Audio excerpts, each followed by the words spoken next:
Welcome back to the Outpost, where we turn your garage, dining room table, and basement into a proper battlefield. On today's episode, we're going to go over Hinterlands, New Year's Day games, hobby tip, building infantry stands, and how to break your 350-point Wolfnet list down into proper 250-point armies. So, first up, we're going to talk about Hinterlands. So, a bunch of us from the local Minnesota group got together on New Year's Day. There were about 9 of us, met up at a buddy's house. We tried out the new Hinterlands campaign with a few modifications. There were 7 total merc companies, and then 2 guys who were playing what we called the op force or opposition force, who were there to spoil the missions and interfere with what was going on. We played a series of 4 missions across the day and grew our small starter merc companies into proper merc companies by the end. Tom, who ran the event, Tom Bovey, had a lot of fun little Easter eggs. He painted up a bunch of support units for us to use for battlefield support. And then over the course of the day, we played with salvage rules where you could steal other people's mechs that they had brought, as well as capture mechs that Tom had primed black. So you'll see in the photographs that there's a bunch of mechs that were primed black. We got the opportunity to capture and go home with mechs and purchase mechs, both clan mechs and intersphere mechs. I think I left with a total of 3 mechs on the day. Grew my force over the course of the day. It was a lot of fun. So in mission 1, we played a mission that we called Spoil the Birthday Party, where me and young Bovey, Tom's son, had to rush to the middle of the battlefield and steal a bunch of mechs that our clients our client had sent us to kind of steal, that his opposition was giving away to his son for his birthday, and the op force was there to intercept. We broke the games up into 3 boards. There were 2 boards of 2 players and 1 board of 3 players. In the first round, we had gentlemen's mercenary agreements between everyone, and we only fought against the op force, and we teamed up so that we all guaranteed we got a new upgraded mech, which was pretty cool that people did that just right out of the gate. It helped us kind of build our forces up. It wasn't as easy as it might sound, as the op force kept respawning and sending more and more tanks and hovercraft after us to try to knock out whoever was stealing the mechs. I ended up getting away with a hoplite, and it was pretty good hoplite. I ended up putting one of my skilled up pilots in there later on. It was a 444 hoplite as far as the attack went, so I was using him as a long range sniper for most of the rest of the day. So that was pretty good. So in mission 2, I was robbing a gold hoard or gold staff from a mining company. Again, everyone at the beginning decided to gentleman's agreement so that we could get away with the gold. The rules in this one were that only mechs with hands could pick up the gold. They could load gold onto mechs that didn't have hands, but that would take time. And then when you were carrying gold, it slowed you down quite a bit. So in this one, the op force started on the board with mechs guarding the gold facility, and then they had vehicles spawning as the mission went on. This mission was a lot more tougher. I ended up losing 3 of my mechs, my small mechs, in the process, but was able to make out with quite a bit of gold. Everyone, like I said, had gentleman's agreement, although towards the end of my mission, as one of the objectives was to destroy another mercs unit, I did betray the apprentice, Brad, or Brad the apprentice, and ended up destroying 2 of his mechs, much to his dismay. I know young Bovey also betrayed Goolsby, who was there, and destroyed some of his mechs as well at the end of that. But that was a lot of fun. It was kind of a reminded me a little bit of Capture the Flag, except that when you had the gold in your hand, you slowed down quite a bit. In fact, mechs were moving about half speed, and it was pretty rough trying to get away from the op force. Hence why a lot of mechs ended up getting destroyed. In mission 3, we were all on a table trying to intercept a Jade Falcon convoy while fighting each other. There was quite a bit of inter-player conflict that occurred during this, and a lot of swapping of mechs as we destroyed each other's mechs and destroyed the Jade Falcon mechs. By the time we got done with mission 3, about half the group had to go home. So for mission 4, we did a Demon Duck race. So the concept here was that the Hell's Horses were having an annual race around the inside of this track. It was tanks, and then there were these psychedelic demon ducks that we were trying to capture. And once we had the demon ducks, we had to destroy each other and destroy the tanks in the middle. and that was a fun just kind of silly race. By the end of the night, I ended up taking home a charger, a quick draw, and a hoplite, adding those to my force. I had also at some point captured a commando, but I sold that back to the bank for some C-bills, um, which was a lot of fun to do. You could sell mechs, you could scrap them, you had to repair them. Your pilots could get hurt and they couldn't come back for turns, things like that. And so I scrapped the commando so I could upgrade and buy another mech and do some repairs at one point. Overall, it was a lot of fun. It was a lot of success. I kind of did a special thing for everyone. I made a bunch of fake play Battletech money that I designed up. And then as people secured objectives, at the end of their games, they got paid out in either C-bills or D-bills or M-bills or Kroner or whatever. And so everyone got to take some of that home, and that was a lot of fun. I know we've kind of spoiled that online in some spots, and people have asked about it. I'm still doing some formatting things on it, but eventually I'll probably make that available for people so that they can download and print it once the formatting's corrected. So you should be able to see some of those pictures of that money here on the screen. It was a lot of fun, and it was really cool to be able to add to that. Guys went all out. Everyone kind of had a backstory. Young Bovey showed up in costume for his faction, so it was a good time.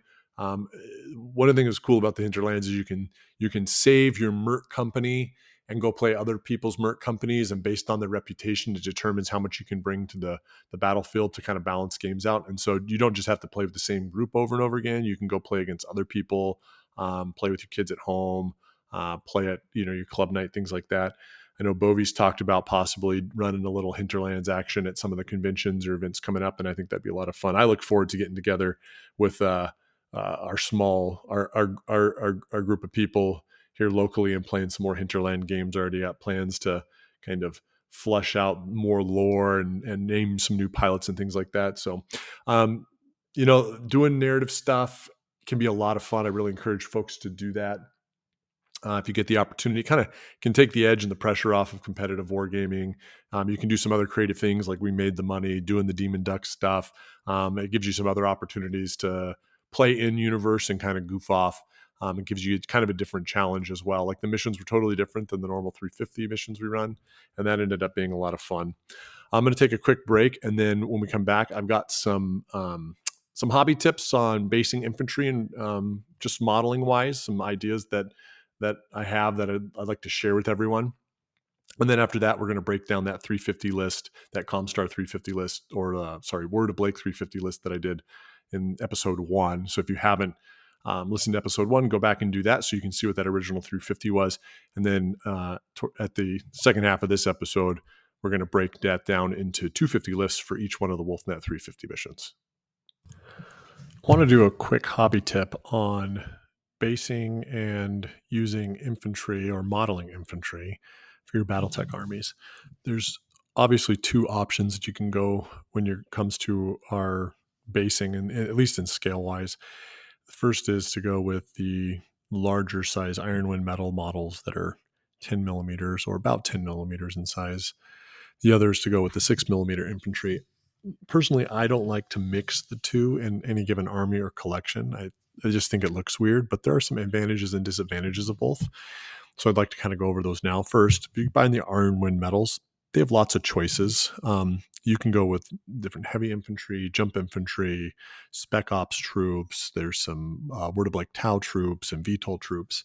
And what I see most of the time people do is something like this, where they buy one type of that model and put all of them on the base together, usually in 3s or 4s, because it's otherwise the base gets crowded. But everything's very samey, and that's totally fine.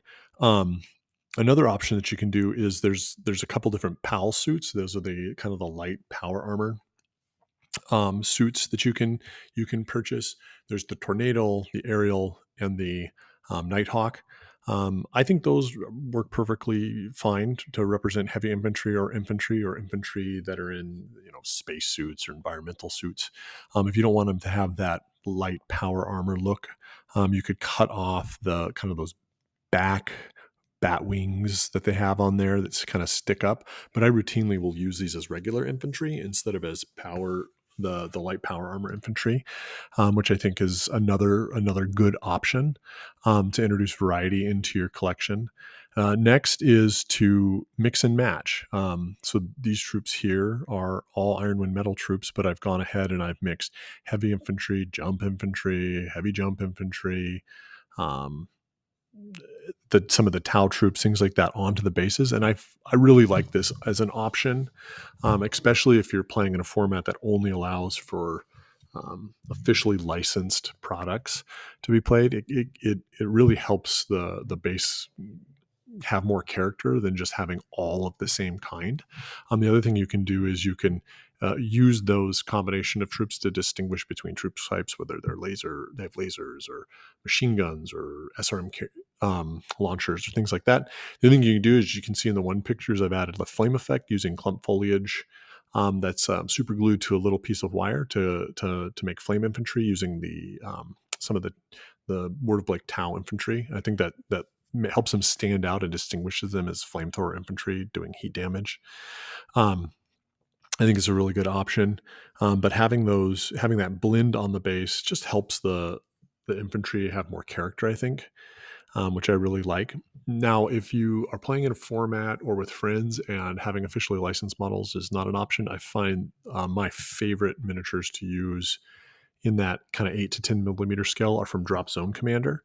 They've got a nice group of miniatures in their different armies. One is a group that have cloaks and they almost look like they have sniper rifles. So I like to use these as snipers or special forces guys a lot for games that I'm playing where I don't have to worry about that IP. They also have a variety of infantry types. I think there's at least 4 or 5 that I really like that I'll put on bases. And what's nice about those is they come with a lot of variety in the pack, so you can have different infantry types for your different forces or to represent different types of infantry.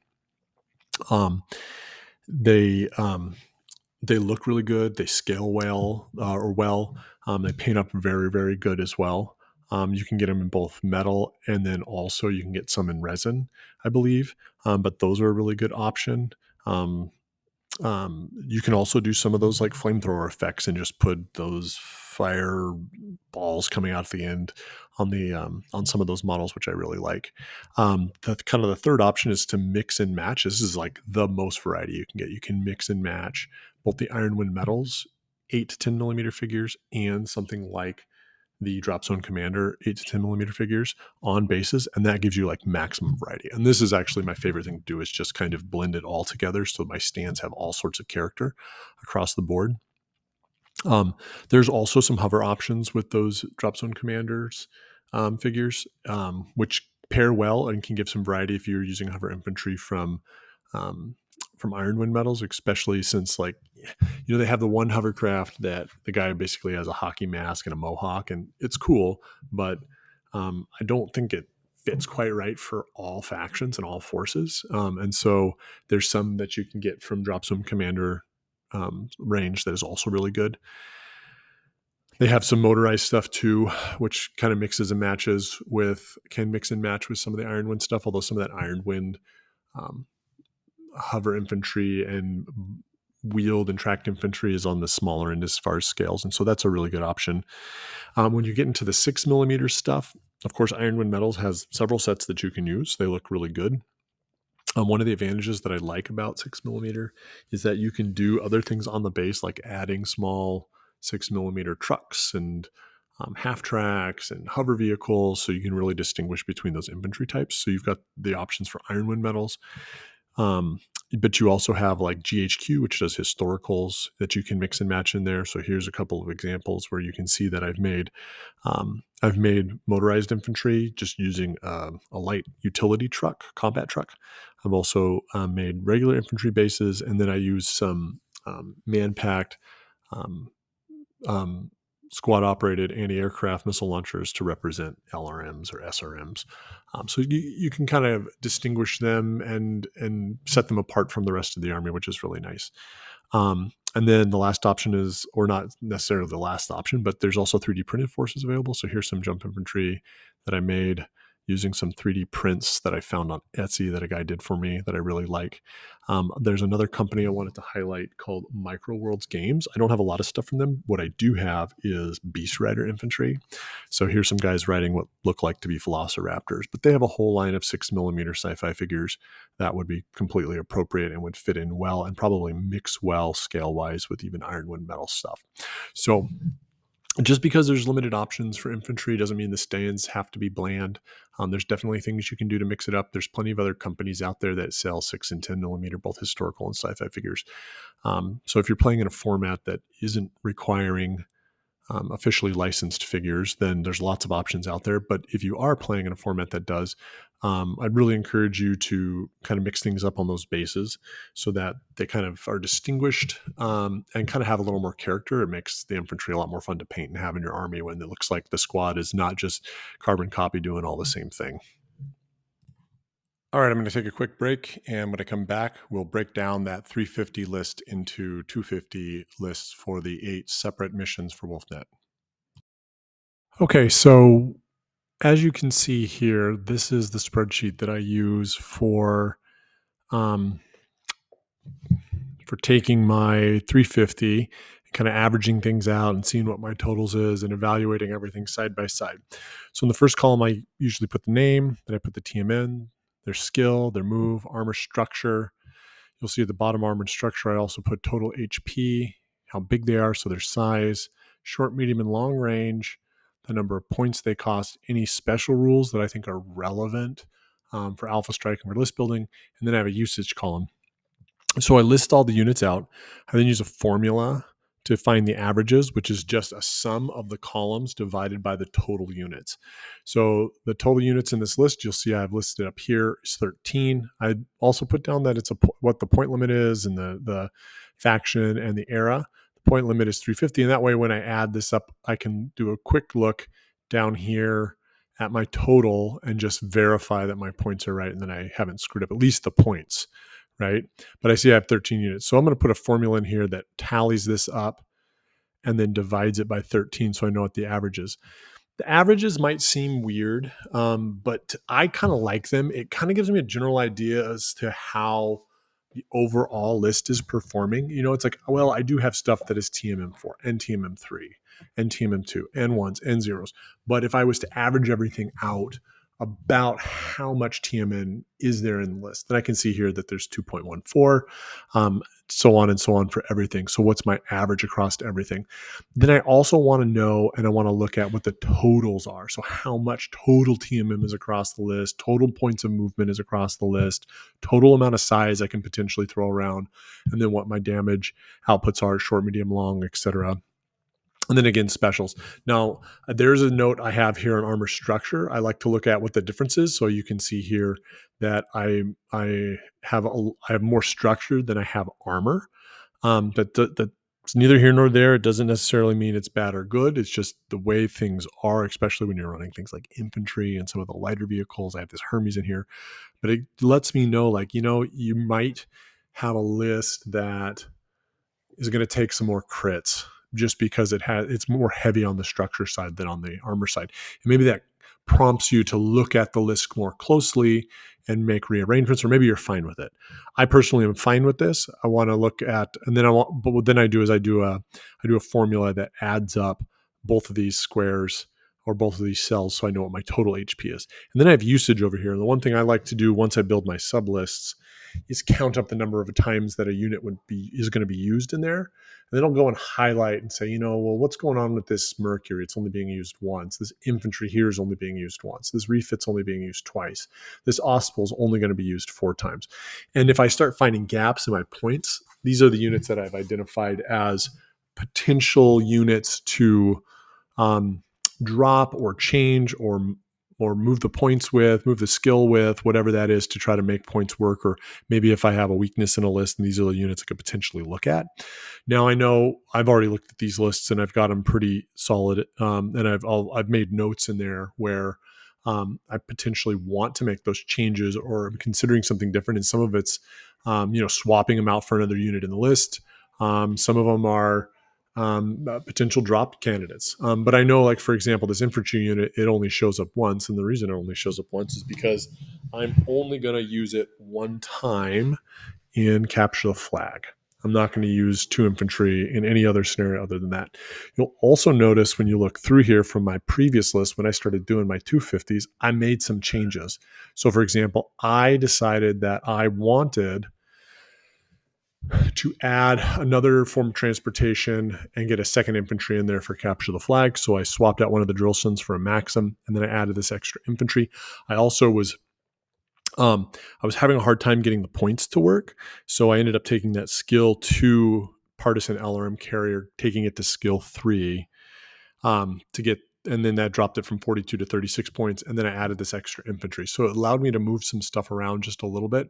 I still got into the 350, but I got my list to be a lot more tighter. I was as I was building my 250s, what ended up happening was I ended up with a bunch of lists that um, that were like really shy on points. They're at like 241, 242, 243. And I just had these holes and these gaps. And then when I was looking at my total units and my total damage output, I wasn't quite liking where it was at. And so I started seeing where I could make changes. And one of the big ones was at this LRM carrier. It allowed me to get a lot more into those lists. So if you remember from the first episode, we talked about our core list, which were these 4 units here, or these 5 units here. You'll see the bulk of them show up in most of the lists. The Shadowhawk and at least one of the champions shows up over and over and over again. The second champion shows up over and over again. The Anvil shows up in most of the lists as well. And it's really this Oswald only shows up 4 times, which isn't a terrible number, to be honest. I mean, 4 times is half the missions. But he's a potential candidate for a change in a unit. So I've identified that. But it also might be that it is I'm looking at it to say, well, maybe I need to find a way to get him in more missions, and you'll see that as we go through. So then I've done, and um, I've broken out by missions. So now I'm making sublists. And if you do these cells right, all you have to do is copy and paste these in. And then all your averages will add up and all your totals will add up. Your HP will add up. And then you can see everything right now. The big thing is I like to put the number of units in here so that when I double check my cells for the averages, I know I'm dividing by the right number to get those. But when you see this stand up and fight, and in fact, you're going to see in the next 4 lists, when we talked about, you don't have to build 8 lists. Maybe you only build 5 lists. You build the 1 list for stand up and fight and headhunter and hold the line, right? And those missions, and they're basically the same. These are basically the same. They all came out to be fairly identical because these units, while the missions might play slightly different, they're kind of the units that I want to run in those lists because all those units kind of have a stand up and fight feel to them in some way. And so I think that this setup for this unit is probably the best one they have. So you'll see here that I'm averaging a TMM of 2.25, which I like. I don't like to be below 2 in my average for TMM. I mean, there's some circumstances where it's fine, but I like to keep that speed up for that defense. I can see that my skill is a little high. It indicates to me that it's over 4, which isn't necessarily a bad thing. I mean, the real reason is because the sprint and this infantry, and it's only a total of 13 points. So it's not that big of a deal, but it does kind of draw your attention that your shooting is going to be a little worse. But then when you look at what the real issue is, you're like, oh, it's only really 1 shot at short range from this infantry, which is a skill 5, because the sprint's not really doing anything. And then you have your move. I like the move. It's over 12 on average. You have a decent amount of armor and structure per unit. You've got the size is neither here nor there in this mission because there's no objectives. You can see that the short, medium, long are good. I've got 22 here at for my medium, which is in my ballpark of 20 to 25. It'd be nice if it was a little higher, but I'm okay with this because the overall HP is 66. My defense is at that 2.25, which I think is pretty good. Now, you might be asking why the sprint and why the infantry. Well, this is one of the issues I was running into. I kept coming up short quite a bit. And so I added this infantry unit in there in other missions, and the LRM carrier had point down. So then I was short here. So I added the infantry unit. And the way I would run this is the sprint and the infantry would spot for the partisan LRM carrier while everything else ran around the battlefield and did the bulk of the work. So my 5 mechs are going to be skirmishing and stand-up fight. The drillson's going to be outflanking and trying to get rear shots. And then the sprint and the infantry are going to be doing some spotting for the LRM carrier. So I think that those are some pretty good options, because then I have 2 spotters, so I have a little bit of redundancy there. And then the LRM carrier is not relying on some of my other combat units to do any of the real damage. And you also see that even though I have 9 units, that 22 points of damage is coming from all my combat units, not from the sprint and the infantry. So you're going to see the same thing on Hold the Line. It's carbon copy. The way I would play Hold the Line is I'd park this partisan on one of the objectives. I'd send the sprint and infantry to try to cap objectives along with the drillson, and then I'd skirmish in the middle with the rest of the guys. In Overrun, it's going to be very similar. The partisan and probably maybe one of the champions is going to anchor my backfield, while the other, the drillson and the other mechs are going to run up and try to grab the 2 center territories. And then I'm going to use the sprint and the infantry to steal territory from my opponent once their armies get thin.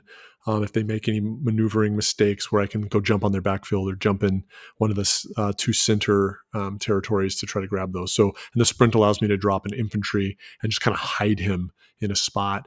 And what I would do is probably put him on some sort of line, that infantry, if I did drop him off, so he'd be straddling the line between the 2, so he could jump back and forth real quick. So I'm pretty happy with that Overrun list, and then the Headhunter list as well. I would probably, to be honest with you, if I was doing Headhunter, I want this sprint and this infantry spotting for the LRM. There's a good chance that I'd pick one of the mechs and the drillson to be my XO and my CO. You could pick any one of these mechs to be your CO or your XO. I'd probably go with one that has energy weapons on it, just because energy is a little more durable than even cases. But you could pick the drillson and you could pick the sprint.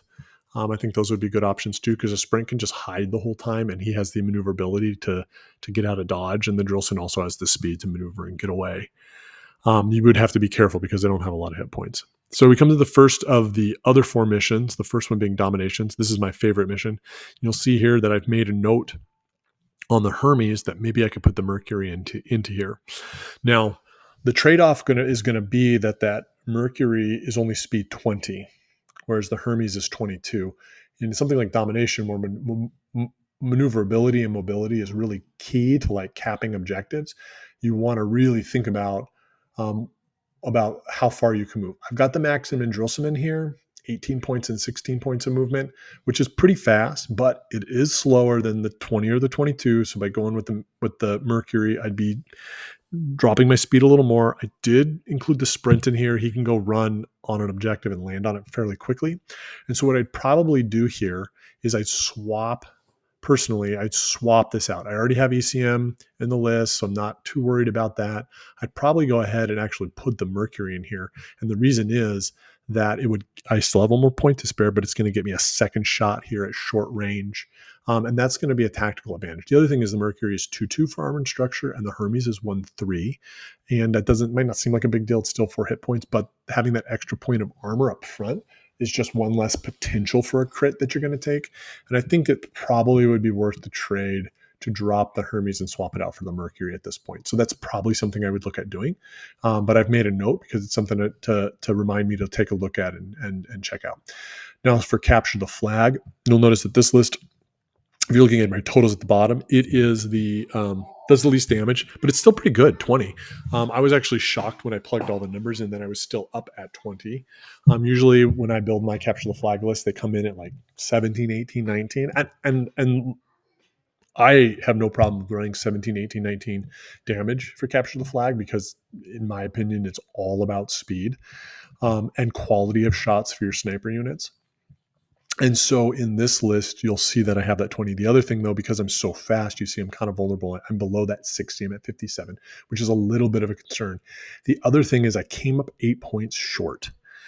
And this actually probably worries me more than anything else, but I hit that 10 unit limit. And so there wasn't a way to get, like, say, that second infantry unit in there to eat up those points. Having infantry on those transports can be key because you can stop people from grabbing the flags or scoring points just by having like extra bodies on the objective. So I have to think really hard about this, because do I really want to come up 8 points short? That's quite a bit. I looked at kind of ways in which I could improve this list too, like maybe get some more points in there. Part of it was when I swapped this LRM out. You see here, I dropped that 6 points, and that's where a lot of those 6 points came from.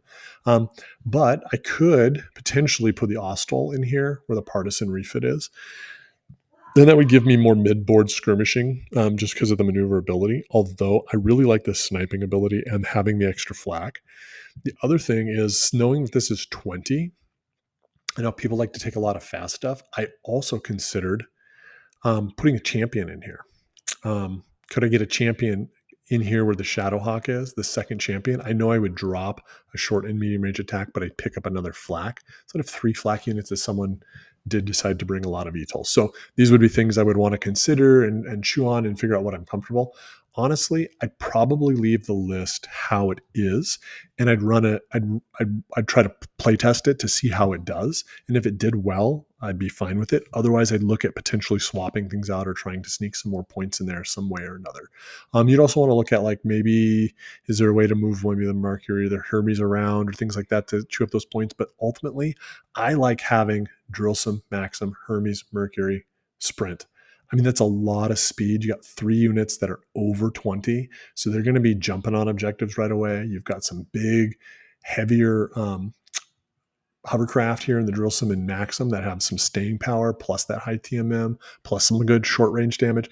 So if they can't get on the objective and your opponent can, you can run guys down and take out their sprinters. Because a lot of times people are running skirmishers, things like the Sprint helicopter, Swiftwind scout cars, light mechs, and these Maximans and Drillsons can, at that 3 at short range, if someone's trying to run back to their base and they're not playing with their rear arc right, you can wreck someone's day, and you can go get on their base, right, and stop them from scoring because you're camped there. That's the other thing to keep in mind with something fast like a Sprint helicopter and infantry. The play might not be go land and pick up an objective and sprint back, but go screaming across the board and stop your opponent from scoring, and by sitting on their home base, right? And I see a lot of games as I've TO'd and I've played over time where people forget that you can stop someone from scoring by sitting in their home base. I've been down 3-1 and captured the flag on at least 2 occasions, and I've won because I was able to get into their home base and stop them from scoring, get my stuff up there, kill their guys who are holding the flag, then get the flags back to me. And one of the key things, though, to making that work is these long-range snipers that can reach out across the board and do damage, right? And this LRM with the indirect fire is going to be key, because if they try to hide behind a hill and they're using skimmers or something like that, you can use that Sprint helicopter to drop LRMs from the LRM carrier, the LRM partisan, on those guys and take them out. So ultimately, I think I'm good with this list. I think I would play test it, right? Ultimately, I think having 2 units with flak is probably pretty good, and just picking up that extra shot from the Shadowhawk is going to be well worth it. I typically in Capture the Flag run very few mechs. This is actually quite a few for me because I have the Mercury and Hermes in there. So we'll see how it ultimately goes. I oftentimes will run smaller hovercraft and skimmers and things like that in these lists because they can hide easier behind hills and things like that, where the Mercury and the Hermes are going to be a little more exposed, if that makes sense. I intentionally did not put skimmers in this list because Wolfnet is probably, the rumor mill, going away from allowing skimmers and possibly banning them because their use is so broken, not necessarily in running for objectives, but in how people are using them as suicide torpedoes. And so I wanted to build a list that didn't have those. And so I dropped these 2 mechs in there, and I really like these 2 mechs. Oftentimes, at least one of these finds their way into my list. But as you can see, I only have the helicopter and then the 2 hovercraft here that could actually hide behind a level 1 hill, right? So that's something else to consider. All right, in bunkers, I kind of liked how my bunkers list turned out, to be honest with you. And this was one of the reasons I decided to put the Drillson in, or drop a Drillson and put a Maxim, even though it was a little slower. I felt like I had a decent amount of speed between the Drillson, the sprint, and the two fast mechs, the Hermes and the Mercury. But you'll see here I've added the Maxim, and then I've added an extra infantry to this list. So one of these infantries is only going to show up in one game, and it's this. But I actually have two opportunities. I can split up my infantry and go after two separate bunkers, and not just that, but the Maxim is like an actual good fighting vehicle, right? It's got that 3-2 for short range medium damage. It's got 6 total health. It's got a high TMM. It moves pretty fast, but it can carry one of these infantry. And if the opportunity presents itself, they can get it. They can get it one of the bunkers and blow it up. And then I'm looking at the rest of my list. I got the 2 champions, so I've got plenty of flak in there. I got the LRMs because I love them.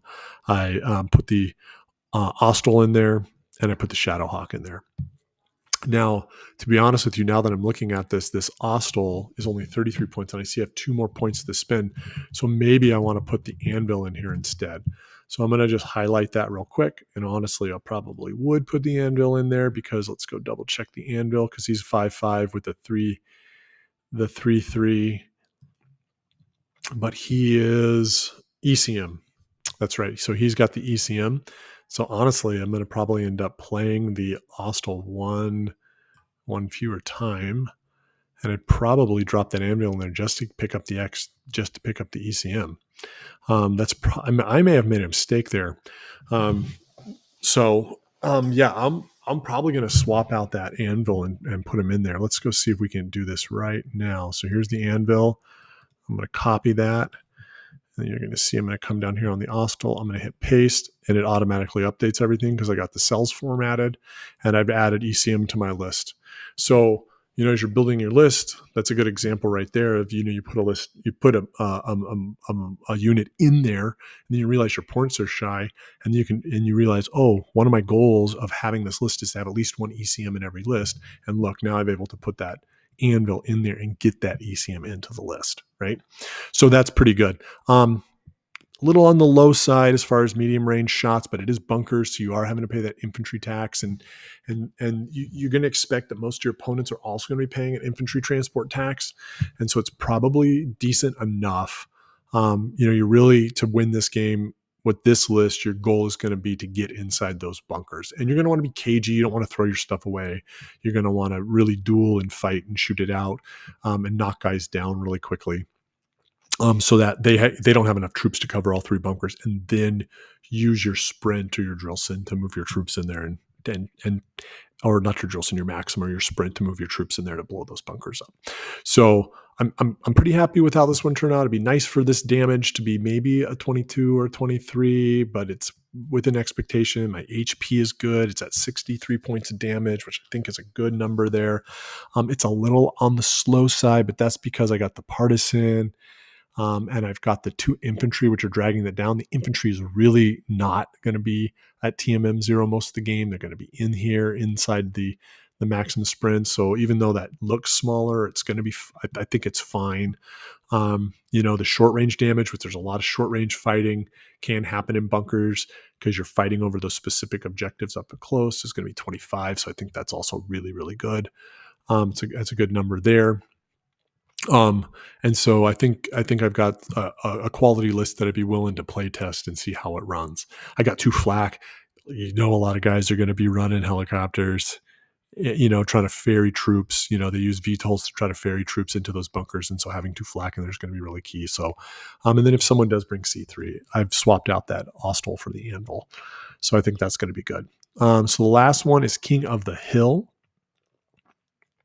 Now, this one I think is my weakest, to be honest with you, and this is not a mission I'm particularly good at. So I'm going to admit that up front. I struggle with this, but I think that this list would struggle in King of the Hill.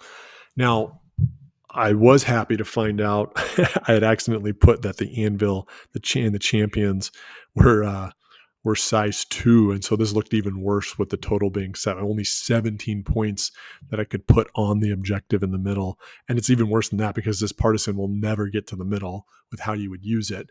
So it was actually like 13 points, which is terrible. Like that's just not enough size. But luckily, someone pointed out in my last video that I was saying that these were all medium mechs. They're actually heavies. And I had put this in wrong. So I swapped those out for 3s and it got me up to 20. So it's really 16. Still not super, super good with it.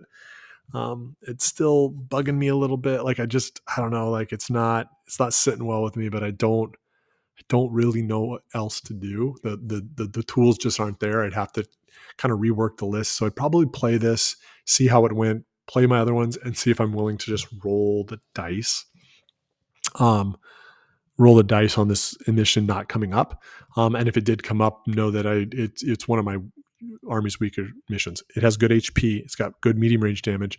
It's got decent close range damage. In fact, if I could try to figure out a way to squeeze an extra point in here, I probably would actually put the Mercury down just to have a second shot at short range.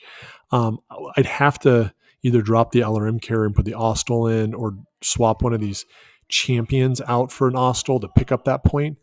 I don't know if I'd want to lose that flak, but then again, like VTOLs are not like super good and super effective in King of the Hill just because they don't want to be landing on an objective. So that would probably be something I would consider, is possibly putting the Austral. And I know I'm not using the Austral that much, but I could swap him out here and then pick up an extra point of damage at short range to boost me up to 25, which doesn't seem like that big of a deal. But I tell you what, that Mercury, he probably wouldn't even be on the objective in the middle of the board. What that Mercury is going to be doing is running around the outside trying to get rear shots on my opponent. So picking up that extra shot, probably worth it. I wouldn't be worried about losing the ECM. I've got the anvil in there, and since everything gets so mosh pitty in the middle, he's gonna provide enough cover to stop that any C3 shenanigans from going on. I've got good speed at almost 13 on average. Like we've already talked about armor and structure. It's really just, do I have enough size to hold that objective? So the other thing I can do is, now that I know that I have a total size of 20, is go look at my other missions and see what my total size is. So, if I come up here to bunkers, I see my size is 22. It's a little better. Well, why is that? Well, I got these 2 infantry in there. I wouldn't want to throw any of this infantry into the middle.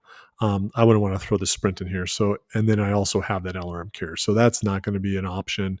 I could come up to this one. It has 21. It's one more. But again, I've got the sprint and the infantry and the LRM and the refit, which would never make it to the middle. I could come up to my domination list. You look through here, this is up to 21, and it's not terrible. But again, you got the sprint and the refit, which are actually going to be working against you. So you're really down to that 16 again. Headhunter and these main lists have 22, but again, sprint and infantry, LRM carrier. So the issue is that the list just isn't that big, right? It's not throwing a ton of weight around. And so you're kind of just stuck. You might be able to pick up another point of size to hold that middle, but ultimately you're going to be sacrificing some of the other components of the list. The close range damage of 24 is pretty good. You could look at some others. There's a 25. There's a couple 24s, 24, 24, 24. So you're ultimately, you're right in line with the rest of your list with dishing out 24 damage. You're avoiding the infantry. You're avoiding the sprint. Your LRM carrier, and honestly, I would probably set them up to direct fire instead of indirect fire. Although if someone builds the hills around that point in the right way, like, you can still rely upon that LRM.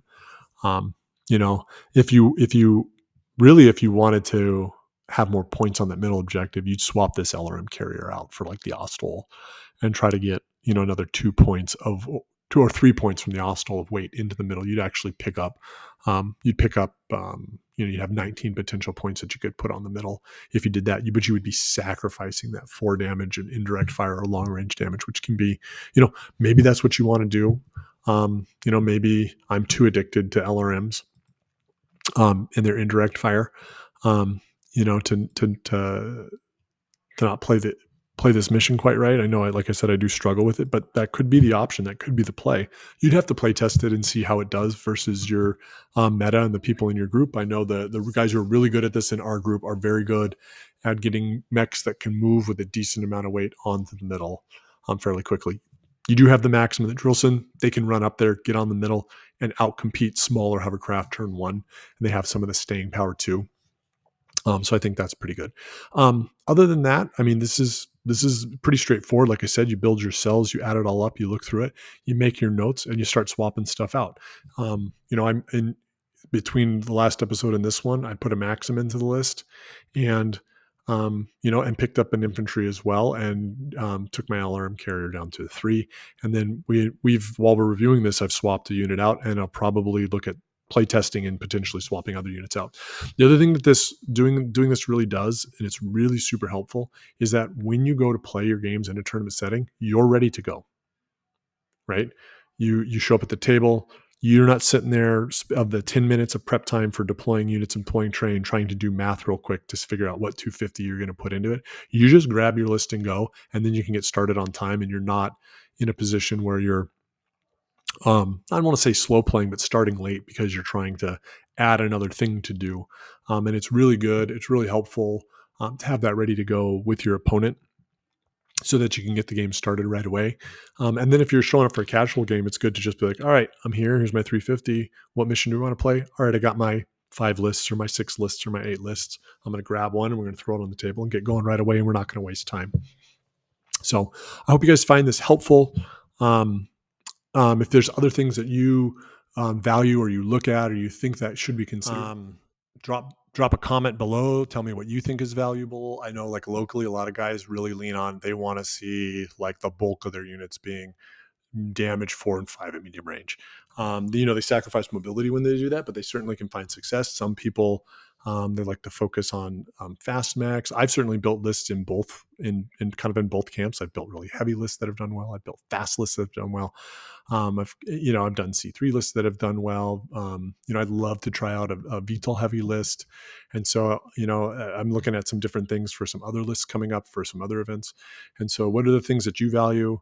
Like I said, the real thing is though, you want to have a plan, a philosophy of use with how the units are going to interact with each other. If something doesn't have a purpose or a role, reconsider it. Is it not going to work in that style of player, what you're trying to achieve? If you wanted to have, a list that is really fast, but you got a bunch of stuff bogging it down or a bunch of repetitive stuff that doesn't need to be in there, really think about that and think about how you're going to use it in each individual mission. What's its role going to be? Is it going to skirmish in the middle, snipe in the back, run up the midboard, run around to the flanks, and try to consider that as you're putting stuff into your list. And I think you'll find a lot more success in your games because your units have a purpose, they have a role, they have a mission, and they're not just a redundancy for redundancy's sake.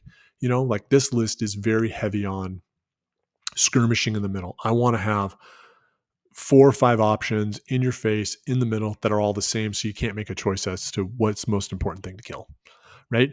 And then I want to have some stuff in the backfield that's drilling you with its sniper and some stuff running around the side and the back so that you have to make a decision. Well, do I go after that higher defense skimmer unit or mech unit that's running around on my side? Do I fight these guys who are right up in my face, or do I deal with that partisan LRM carrier? I want to make my opponent have to make bad decisions or have to make a decision and hope that they make the wrong decision. And so I think having those skirmishers in the middle is really, really key. And then they also have the mobility and the defense to kind of get onto objectives and weather the storm. They're not slow. They're not a movement 6 or an 8 unit that has a harder time getting up there. And then they also have a little bit more of the staying power than some of the movement 12 units have, or movement 14 units have, 16 units have. So I hope you enjoy this. I hope you find value in this. I'll be working on another list here soon and doing some other hobby updates and things like that and getting that out in the coming weeks. Otherwise, I hope you guys had a good new year, and may the blessings of Blake be upon you.